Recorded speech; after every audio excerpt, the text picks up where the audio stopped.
Motivation की आग। Menu. एक साधु की कहानी, शॉर्ट मोटिवेशनल स्टोरी। एक बार एक गांव में एक साधु रहता था जो भगवान पर बहुत विश्वास रखता था।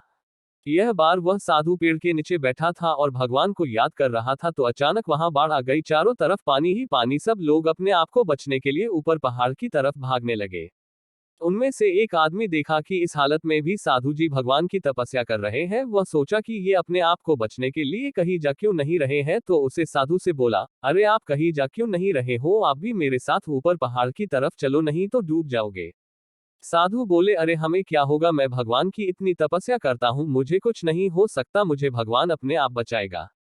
धीरे धीरे पानी साधु के कमर तक आ गया। अब लोग वहां से नाव लेकर निकलने लगे तो उनमें से एक ने साधु से कहा, अरे पानी आपके कमर तक आ गया है, आप हमारे साथ चलो। तो साधु ने कहा कि नहीं नहीं, भगवान मुझे अपने आप बचाएगा, और वह नाव वाला भी वहां से निकल गया।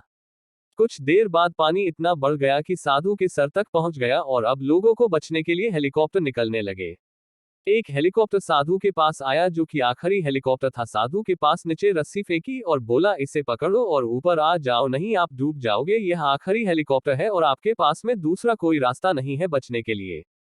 साधु ने कहा, यह रस्सी वापस ऊपर खींच लो और आप चले जाओ, मुझे भगवान के ऊपर पूरा भरोसा है, वह मुझे बचा लेगा।